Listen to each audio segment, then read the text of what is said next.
Hello friends, welcome to crazy GK tricks.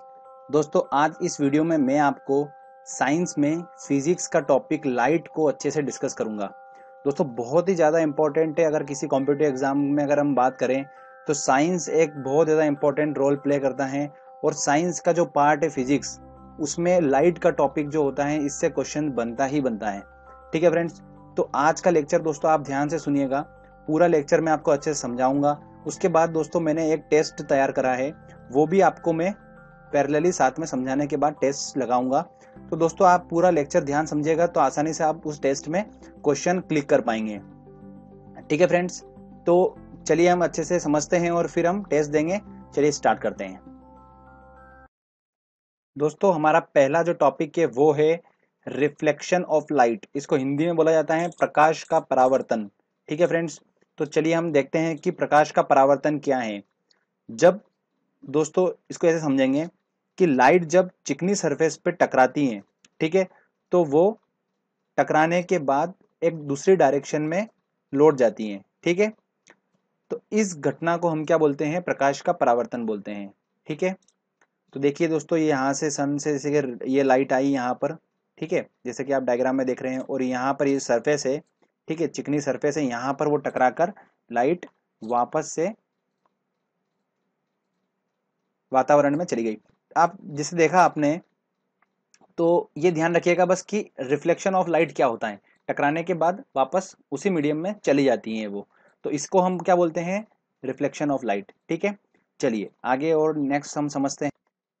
अगला है दोस्तों रिफ्रैक्शन ऑफ लाइट, प्रकाश का अपवर्तन। दोस्तों बहुत ही ज्यादा इंपॉर्टेंट टॉपिक है, तो आप ध्यान से देखिएगा पूरा और ध्यान से सुनिएगा। ठीक है फ्रेंड्स, तो जब कोई लाइट एक मीडियम से दूसरे मीडियम में जाती है, और वो लाइट कैसे उस पे जा रही है? तिरछी अगर अगर वो इंसिडेंट होती है, ठीक है ना, तो अपनी मेन डायरेक्शन से वो हट जाती हैं। ये पूरी घटना जो होती है ये प्रकाश का अपवर्तन कहलाता है। ठीक है, तो इसको हम डायग्रामेटिकली थोड़ा समझते हैं कैसे क्या है। देखिए फ्रेंड्स, क्या हुआ, अगर मान लो कि ये जो आप नीचे का सेक्शन देख रहे हैं वाटर का सेक्शन पूरा, और ऊपर का एयर है, ठीक है, तो ये दो अलग अलग मीडियम हो गए, ठीक है, माध्यम हो गए। ठीक है ना, तो नीचे वाटर का अलग और एयर का अलग हो गया। अब जो ये ऑब्जर्वर दिख रहा होगा, जैसे कि आपको यहाँ पर ये ऑब्जर्वर दिख रहा है, ठीक है, डायग्राम में, तो जब रे जो है, ठीक है, लाइट जो है, रे जो है, वो एक वाटर मीडियम से एयर मीडियम में जा रही है। ठीक है ना, तो एक्चुअल पोजीशन कहाँ पर है मछली की? जैसे कि आप देख रहे हैं यहाँ पर ये मछली है, तो जब वो रे ऐसे जा रही है, ठीक है, और यहाँ पर वो इस ऑब्जर्वर को दिखती है, ठीक है ना, तो वो अपने मेन डायरेक्शन से हट जाती है। एक्चुअल डायरेक्शन क्या थी दोस्तों इसकी? ये जा रही थी, ये ये इसकी एक्चुअल डायरेक्शन थी, बट इस डायरेक्शन से वो हटकर हल्की सी बैंड हो गई नीचे की तरफ और ऑब्जर्वर को दिखी है। ठीक है ना, तो ये बहुत ज्यादा, इसके पता है रियल लाइफ के एग्जांपल बहुत ज्यादा पूछे जाते हैं एग्जाम में, तो आप थोड़ा इसको ध्यान से देखिए। आपको पूरी सिचुएशन समझ में आ चुकी है कि जब कोई लाइट एक मीडियम से दूसरे मीडियम में जाती है और तिरछी अगर आपतित हो रही है वो, तो अपने मेन डायरेक्शन से वो थोड़ा सा हट जाती हैं। ठीक है, तो जब अपना वाटर से एयर की तरफ जा रही है वो, ठीक है ना, तो ये अलग अलग मीडियम है दोनों। ठीक है, एक होता है रेयरर मीडियम और एक होता है डेंसर मीडियम। तो नीचे वाला जो वाटर वाला है वो डेंसर मीडियम है, और जो एयर वाला जो है वो रेयर मीडियम है। ठीक है, तो जब डेंसर टू रेयरर में जा रही है लाइट, तो वो अपने जो उसका मेन लाइट जो जा रही है वो परपेंडिकुलर से थोड़ा सा वो क्या होती है दोस्तों, अपनी हट जाती है। ठीक है फ्रेंड्स, तो आप देख अब इसके एग्जाम्पल हम देखते हैं। एग्जाम्पल क्या है दोस्तों? एग्जाम्पल ये है कि तारों का टिमटिमाना भी यही होता है। अब तारों का टिमटिमाना कैसे, क्या एग्जाम्पल हम समझते हैं। देखो क्या होता क्या है कि तारे, ये पृथ्वी होती है हमारी, ठीक है, अब तारे जो होते हैं वो इतनी दूर होते हैं, ठीक है, मान लो तारा यहाँ पर है, यहाँ पर है, यहाँ पर है, यहाँ पर है, पूरे जो ब्रह्मांड में तारे फैले हुए हैं। ठीक है, अब पृथ्वी के ऊपर भी बहुत सारी लेयर होती है, अलग अलग अलग टाइप की लेयर होती है। ठीक है ना, तो जब इन तारों की लाइट जब पृथ्वी पर आती है, तो हर लेयर में वो क्या होती हैं? रिफ्लेक्ट होती जाती हैं। तो वो रिफ्लेक्ट होती जाती हैं, लाइट लाइट रिफ्लेक्ट हो जाती हैं और हमारे तक पहुंचती है। तो इस वजह से क्या होता है दोस्तों, हमको वो तारे जो होते हैं वो टिमटिमाते हुए दिखाई देते हैं। यही कारण होता है रिफ्लेक्शन ऑफ लाइट में ही। ठीक है, ये इस कारण से ही तारे जो होते हैं टिमटिमाते हमें दिखाई देते हैं। अगला होता है पानी में पड़ा सिक्का तली से ऊपर उठाई देता है। जनरली हम देखते हैं कि पानी में जैसे सिक्का डाल देते हैं तो वो हल्का सा उसके जो बेस होता है उससे हमको ऊपर उठाई देता है। उसका कारण भी यही होता है, जैसे कि मैंने आपको दिखाया। जैसे अभी हम देख रहे थे कि मछली को देख रहे थे, तो हल्की सी जो एक्चुअल मछली की जो पोजीशन थी वो ये थी, बट जो ऑब्जर्वर के आंखों में जा रही है उस वो जा रही है उसकी अपेरेंट पोजीशन, मतलब उसको आभास हो रहा है कि मछली यहाँ पर है, बट एक्चुअल पोजीशन मछली की यहाँ पर है। ठीक है ना। तो उसी तरीके सिक्का जो होता है अपनी तली से ऊपर उठाई देता है, उसका कारण होता है रिफ्लेक्शन ऑफ लाइट। ठीक है फ्रेंड्स। तो इसको आप ध्यान से समझ लिया आपने। जब भी हम बात करेंगे कुछ इमेज की कि ऊपर दिखाई दे रही है पानी का सिक्का या मछली या कुछ, तो एग्जाम में बहुत क्वेश्चन पूछे जाते हैं दोस्तों इससे, तो आप इसको ध्यान से समझ लीजिएगा पूरा। ठीक है। जब कोई लाइट एक मीडियम से दूसरे मीडियम में जाती है और तिरछी आपतित होती है तो वो मेन डायरेक्शन से हट जाती है। ठीक है फ्रेंड्स, इसी को बोलते हैं प्रकाश का अपवर्तन। अब आगे हम बात करते हैं अगले टॉपिक की।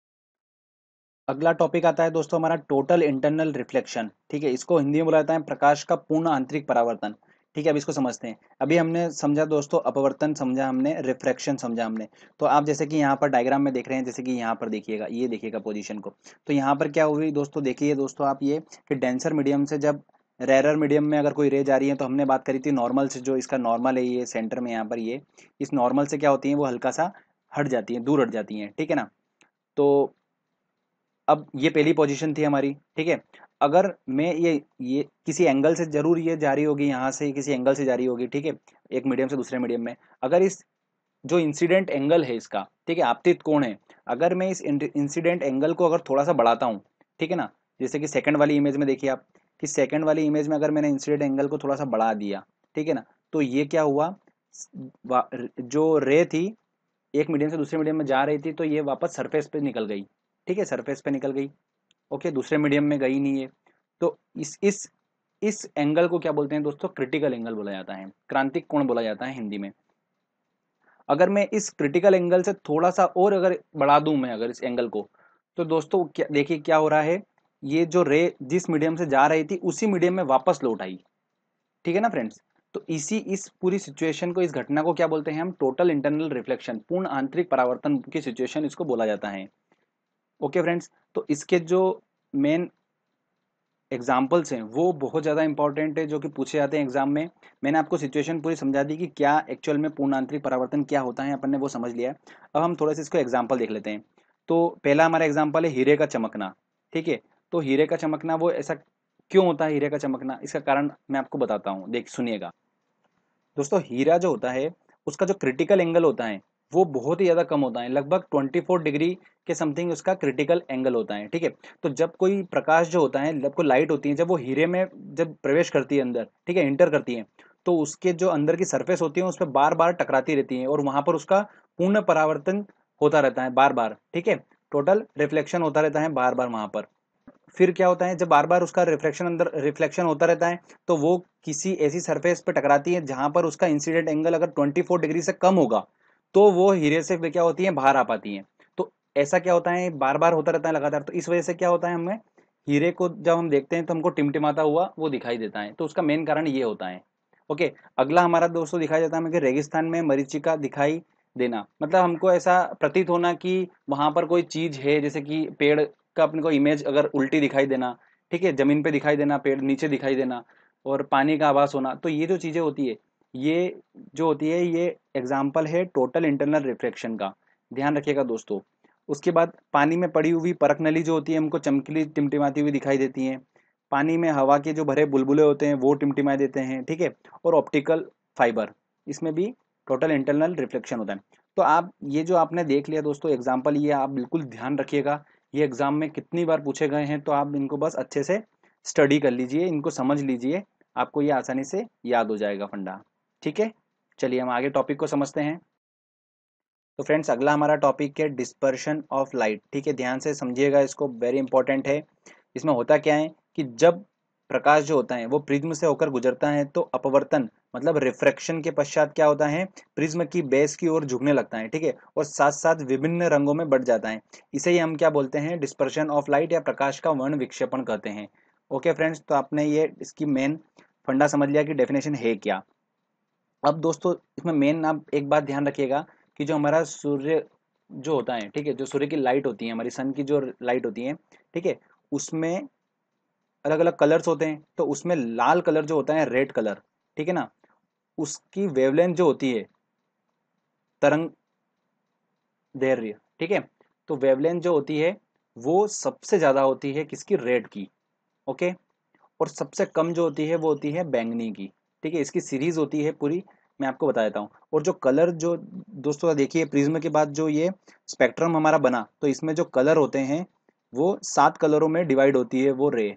ओके, तो इसको याद रखने का तरीका सीरीज वाइज कैसा है, ऊपर होता है रेड, फिर इसके बाद आता है हमारा लाल होता है, उसके बाद फिर नारंगी कलर होता है, फिर पीला, फिर हरा, फिर नीला, फिर जामुनिया, और फिर बैंगनी कलर होता है। तो इसको याद रखने का तरीका दोस्तों मैंने ट्रिक के माध्यम से आपको बता रहा हूँ मैं, कि बेजानी हपीनाला।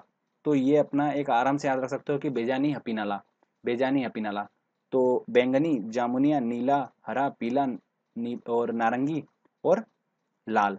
तो लाल की दोस्तों ध्यान रखिएगा, वेवलेंथ, तरंग दैर्ध्य सबसे ज्यादा होती है, ठीक है। और उसके बाद फिर नारंगी की होती है, और सबसे कम होती है बैंगनी रंग की। ठीक है फ्रेंड्स, तो आप ध्यान रख सकते हो इसका आसानी से। अब वेवलेंथ क्या होता है, वेवलेंथ मतलब कि रिपीटेशन होना उस वेव का कितने डिस्टेंस के बाद, तो वही ही जो मेन अपनी डिस्टेंस होती है उसी को हम तरंग दैर्ध्य बोलते हैं, ठीक है। तो अगर किसी की डिस्टेंस अगर ज़्यादा होगी तो वो एनर्जी को भी उतना ज़्यादा उस लॉस करेगा एनर्जी का। तो एनर्जी ज़्यादा खर्च होगी तो उसके पास एनर्जी कम होती है। तो लाल अगर कलर की अगर वेवलेंथ अगर ज़्यादा है तो उसके पास एनर्जी कम होगी, ओब्वियस बात है। और बैंगनी रंग की अगर सबसे कम है वेवलेंथ तो उसके पास एनर्जी ज़्यादा होगी। तो ये कंसेप्ट आप थोड़ा ध्यान रखिएगा, बार बार एग्जाम में पूछा जाता है, ठीक है ना फ्रेंड्स। तो अगर हम इसके एग्जाम्पल की बात करें तो इंद्रधनुष का बनना जो होता है डिस्पर्शन ऑफ लाइट का सबसे जबरदस्त एग्जाम्पल है, जो कि बार बार एग्जाम में पूछा जाता है। और इसके अंदर इंद्रधनुष के बनने में टोटल इंटरनल रिफ्रैक्शन, ठीक है, रिफ्लेक्शन और रिफ्रैक्शन, मतलब परावर्तन, पूर्ण आंतरिक परावर्तन और अपवर्तन, तीनों घटनाएं होती हैं, ठीक है। और उन तीनों घटना के फलस्वरूप वर्ण विक्षेपण, डिस्पर्शन ऑफ लाइट का सबसे अच्छा एग्जाम्पल है इंद्रधनुष का बनना। ओके फ्रेंड्स, ये एग्जाम में पूछा जाता है, तो आप इसको थोड़ा ध्यान रखिएगा। चलिए नेक्स्ट टॉपिक को हम समझते हैं फ्रेंड्स। अगला टॉपिक है हमारा स्कैटरिंग ऑफ लाइट, प्रकाश का प्रकीर्णन। इसको हम थोड़ा समझते हैं। इस घटना में होता क्या है दोस्तों, कि जब प्रकाश ऐसे माध्यम से गुजरता है जहां पर धूल या कोई अन्य पदार्थ मौजूद होते हैं तो प्रकाश सभी डायरेक्शन में फैल जाता है। वो जो लाइट होती है वो डायरेक्शन में फैल जाती है, इसे स्कैटरिंग ऑफ लाइट बोलते हैं या फिर प्रकाश का प्रकीर्णन बोला जाता है, ठीक है। जिस कलर की एनर्जी सबसे ज्यादा होगी उसका प्रकीर्णन, मतलब वो सबसे ज्यादा स्कैटरिंग जो का फैलेगा, वो सबसे ज्यादा कौन फैलेगा, जिसकी एनर्जी सबसे ज्यादा होगी। अभी हमने पढ़ा कि जिसकी वेवलेंथ सबसे ज्यादा होती है उसके पास कम एनर्जी होगी, ठीक है। जिसकी वेवलेंथ जो होती है वो सबसे कम होगी उसके पास सबसे ज्यादा एनर्जी होगी। तो बैंगनी रंग जो था हमारे पास, उसकी वेवलेंथ जो है सबसे कम होती है, इसलिए एनर्जी ज्यादा है तो ज्यादा स्कैटर होगा। मतलब वेवलेंथ के माध्यम से हम आराम से एनर्जी तक पहुंच सकते हैं और वहां से हम पता कर सकते हैं कि कौन सा रंग जो है ज्यादा फैलेगा एटमॉस्फेयर में, ठीक है फ्रेंड्स। तो आपने ये कंसेप्ट समझा। अब आप डायग्रामेटिकली देखिए, यहाँ पर जैसे कि ये सन है, ठीक है। अब यहाँ से जो रे आ रही है, अब ये जो एटमॉस्फेयर है अपना, हमारा अपना पृथ्वी का जो वातावरण है, उसमें बहुत सारे धूल और मिट्टी और इनके कण ऊपर एटमॉस्फेयर में घूमते रहते हैं। तो उनसे क्या होता है, जब ये लाइट टकराती है, ठीक है ना, तो ये अलग अलग डायरेक्शन में रिफ्लेक्ट हो जाती है, अलग अलग डायरेक्शन में फैल जाती है, इधर उधर चली जाती हैं, ठीक है ना। तो देखिए जैसे कि आप ये डायग्रामेटिकली इसको समझ सकते हैं और देख सकते हैं, ठीक है फ्रेंड्स। तो अब मैं आपको बताता हूँ, जनरली ये पूछा जाता है कि कौन से कलर की एनर्जी सबसे ज़्यादा होती है, और इस तरह के क्वेश्चन पूछ लिए जाते हैं एग्जाम में, तो आप थोड़ा ध्यान रखिएगा उस कंसेप्ट को। इसके एग्जाम्पल की बात करते हैं तो आकाश का नीला ही दिखाई देना, सूर्य के उगते व डूबते समय लाल दिखाई देना। तो जहां पर कलर की बात होगी दोस्तों, ठीक है ना, वहां पर स्कैटरिंग का टॉपिक जरूर आप दिमाग में रखिएगा। अगर हम क्वेश्चन सॉल्व करेंगे टेस्ट सीरीज में, अभी आगे हम जब टेस्ट लगाएंगे इस टॉपिक का, तो आप उसमें ध्यान रखिएगा कि अगर हमको कुछ कलर की बात हो रही है या फिर ऐसा कुछ, तो वहां पर स्कैटरिंग की बात होगी, स्कैटरिंग ऑफ लाइट की वहां पर बात होगी।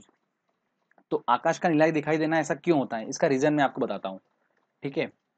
तो होता क्या है फ्रेंड्स, आप ऐसा समझिएगा इसको कि दिन के समय में हमें आकाश नीला दिखाई देता है। ये क्वेश्चन एग्जाम में पूछा जाता है, ऐसा क्यों। तो कारण इसका ये है कि दिन के टाइम में सूरज जो होता है वो हमारी पृथ्वी के पास होता है सबसे ज़्यादा, ठीक है। सुबह और शाम के टाइम पे दूर होता है, दिन के टाइम पे वो सूरज जो होता है पृथ्वी के बिल्कुल पास में होता है। तो वहाँ से सनलाइट जो आती है हमारी, ठीक है, उसके अंदर अलग अलग कलर्स होते हैं। तो अलग अलग कलर जब होते हैं जब वो एटमॉस्फेयर में आते हैं, तो जो बैंगनी रंग है, ठीक है, जिसकी एनर्जी जो है वो सबसे ज़्यादा है, ठीक है ना, और वेवलेंथ सबसे कम है।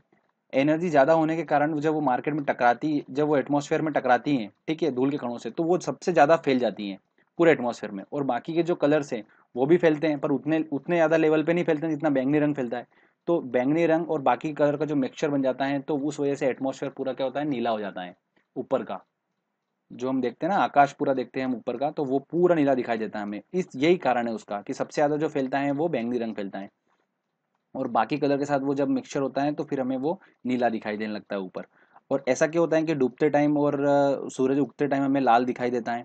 उसका कारण ये है कि इस समय पर जब वो सूरज उग रहा है और डूब रहा है, ठीक है, जब सनसेट और सनराइज की बात आती है, तो वहां पर जो सूरज होता है वो पृथ्वी से सबसे ज्यादा डिस्टेंस पे होता है सुबह और शाम के टाइम पर, ठीक है। तो जो हमारी हमने वेवलेंथ की बात करी थी, तो हमारा रेड कलर है, ठीक है, उसकी जो वेवलेंथ है वो वेवलेंथ जो है सबसे ज्यादा होती है रेड कलर की, ठीक है, और एनर्जी सबसे कम होती है। तो सुबह सुबह जो होता है बैंगनी रंग की उतनी वेवलेंथ नहीं हो पाती है, इसलिए वो पृथ्वी तक उतनी नहीं पहुंच पाती जितना रेड कलर पहुंचता है, क्योंकि उसकी वेवलेंथ ज्यादा है, वो ज्यादा ट्रेवल करेगी डिस्टेंस। तो वेवलेंथ ज्यादा है दोस्तों। तो आप वहां से देख सकते हैं कि सुबह सुबह रेड जो रे है, लाइट जो है लाल कलर की, वो पृथ्वी तक ज्यादा पहुंचती है। इस वजह से सुबह सुबह हमें जो है सूरज जो है वो लाल लाल दिखाई देता है, ठीक है फ्रेंड्स। तो ये कंसेप्ट था उसका, आप इसको ध्यान रखिएगा। ये एग्जाम्पल भी एग्जाम में पूछे जाते हैं, तो आप इसको थोड़ा सा ध्यान में रखिएगा। चलिए अब हम आगे टॉपिक को डिस्कस करते हैं। अगला टॉपिक है फ्रेंड्स हमारा ह्यूमन आई, मानव नेत्र का जो डिसीज होती है, दृष्टि जो हमको होती है, ठीक है ना, दृष्टि दोष होते हैं। तो वो कौन कौन से होते हैं हमें ध्यान रखिएगा। निकट दृष्टि दोष होता है और एक दूर दृष्टि दोष होता है। इनको इंग्लिश में क्या बोला जाता है मैं आपको बता देता हूँ। निकट दृष्टि दोष को बोला जाता है मायोपिया, और दूर दृष्टि दोष को बोला जाता है हाइपरमेट्रोपिया। तो आप ध्यान रखिएगा, थोड़ा सा ये भी पूछ लिया जाता है जनरली। अब एक और चीज पूछी जाती है कि निकट दृष्टि दोष है, तो इसको थोड़ा समझते हैं हम, ठीक है। हिंदी के नाम में थोड़ा सा डिफिकल्टी है, तो आप इसको थोड़ा समझिएगा। निकट दृष्टि दोष, जब भी अगर इस तरीके से अगर आंखों के अगर दोष से रिलेटेड अगर क्वेश्चन आता है एग्जाम में, तो आप थोड़ा सा दिमाग में ऐसा रखिएगा कि जो बोल रहा है वो बिल्कुल भी नहीं है, ठीक है ना। यह कंसेप्ट है हमारा, जो बोल रहा है वो बिल्कुल भी नहीं है, वो गलत ही बोल रहा है। तो निकट दृष्टि दोष की बात कर रहा है तो मतलब गलत बात कर रहा है, निकट का दृष्टि दोष तो है ही नहीं, ठीक है ना। तो पास की चीज तो अच्छी दिखाई दे रही पर दूर की चीज नहीं दिखाई दे रही है, तो जो बोल रहा है वो बिल्कुल गलत है, ठीक है ना। अब दूर दृष्टि दोष में ऐसे ही क्या होगा, दूर दृष्टि दोष, तो दूर की चीज तो अच्छी दिखाई दे रही पर पास की नहीं दिखाई देगी, क्योंकि दूर दृष्टि दोष है, ठीक है ना। तो दूर की दृष्टि तो दोष हो ही नहीं सकता, उसको अपने को हमेशा उसका बोलना है, आगे उल्टा बोलना है। तो दूर की चीज तो अच्छी दिखाई दे रही है पर पास की चीज नहीं दिखाई दे रही है। तो अब ये अपने समझ लिया कि इसके अंदर की बात की ये एक्चुअली बोलना क्या चाह रहा है। अब क्वेश्चन ये पूछा जाता है एग्जाम में कि जिसको निकट दृष्टि दोष हो रहा है, ठीक है ना, उसको कौन सा लेंस जो होता है वो लेंस यूज करना चाहिए। तो दो प्रकार के लेंस जनरली यूज होते हैं, एक अवतल लेंस और उत्तल लेंस, ठीक है। ये कॉन्वेक्स है और ये कॉनकेव है। अवतल को बोला जाता है कॉनवेव और उत्तल को बोला जाता है कॉन्वेक्स, ठीक है। तो ये दो तरीके के यूज होते हैं लेंस। तो अब निकट दृष्टि दोष और बार बार कंफ्यूजन होता है, हर बार अपन कितना भी पढ़ लें पर एग्जाम में अपन हमेशा गलत ये कुछ करके आ देते हैं कि यार गलत हो गया यार। तो एक बार आपको कंसेप्ट बताऊंगा तो उसमें आप कभी भी गलत करोगे ही नहीं उसको, ठीक है ना। आप ऐसा ध्यान रखिए दोस्तों कि जैसे कि आप लेंस देख रहे हो, तो अवतल इसमें 4 अक्षर आ रहे हैं, ठीक है। उत्तल इसमें 3 अक्षर आ रहे हैं, ठीक है। तो छोटे अक्षर वाला छोटा दृष्टि दोष के पास जाएगा, बड़े अक्षर वाला बड़े दृष्टि दोष के पास जाएगा। तो जैसे अवतल है, तो अवतल में 4 अक्षर आ रहे हैं, तो वो निकट में 3 अक्षर आ रहे हैं तो उसके पास जाएगा। दूर में 2 अक्षर आ रहे हैं तो वो छोटे वाले लेंस के पास जाएगा, मतलब उत्तल लेंस के पास जाएगा, ठीक है ना। तो इस तरीके से आपको एग्जाम में अगर क्वेश्चन आता है ना, तो आप कभी भी पता है गलत करोगे ही नहीं। आपने जैसे ही वहां पर देखा दूरदृष्टि दोष, तो आपको पता लगा कि छोटा वाले बात कर रहे हैं, दूर मतलब 2 ही अक्षर की बात कर रहे हैं, तो छोटा वाला अक्षर वाला लेंस होगा। तो छोटे अक्षर वाला लेंस कौन सा है, उत्तल है, तो आप उत्तल आराम से लगा दोगे, तो कोई डिफिकल्टी नहीं होगी बिल्कुल भी, ठीक है ना फ्रेंड्स। अब हम बात करते हैं दोस्तों दूरबीन की बात करते हैं। तो खगोलीय दूरबीन की खोज किसने करी थी, केपलर ने करी थी। और गैलीलियो दूरबीन की खोज किसने करी थी, गैलीलियो ने करी थी। तो आप इसको आसानी से याद रख सकते हो, कोई डिफिकल्टी नहीं है। दूरबीन की खोज किसने करी थी, तो केपलर ने करी थी, गैलीलियो ने, ठीक है, केपलर और गैलीलियो ने दोनों ने मिलकर करी थी। तो खगोलीय किसने करी थी? केपलर ने, और गैलीलियो ने गैलीलियो की करी थी, ठीक है ना। तो इस तरीके से आप उसको याद रख सकते हो, कोई डिफिकल्टी नहीं है। तो फ्रेंड्स, अब मैं आपको बात करता हूँ टेस्ट सीरीज की मेनली, ठीक है ना। तो जो, अगर आपने ये पूरा लेक्चर ध्यान से सुना है, तो अब जो नेक्स्ट लेक्चर मेरा आने वाला है वो लाइट के ऊपर पूरा टेस्ट में आपको मैं पूरा टेस्ट करवाऊंगा, साथ साथ में सॉल्व कराऊंगा, कंसेप्चुअली आपको बताऊंगा मैं। तो इस लेक्चर को आपने पूरा देखा है तो आप वो टेस्ट को आराम से सॉल्व कर सकते हो फ्रेंड्स, ठीक है फ्रेंड्स। तो मिलते हैं टेस्ट के साथ में अगले लेक्चर में, ठीक है, और उसको सॉल्व करते हैं। वेरी आईएमपी जो क्वेश्चंस होते हैं उनके मैंने पूरी एक लिस्ट बनाई है, और टेस्ट में अपन वही क्वेश्चन सॉल्व करेंगे जो जिनके चांसेस बहुत ज़्यादा हैं एग्जाम में आने के लिए, ठीक है। अगर आपको ये वीडियो अच्छा लगा है तो जल्दी से जाइए और सब्सक्राइब कर दीजिए मेरा चैनल, और इस वीडियो को लाइक करिए और शेयर करिए। Thank you friends.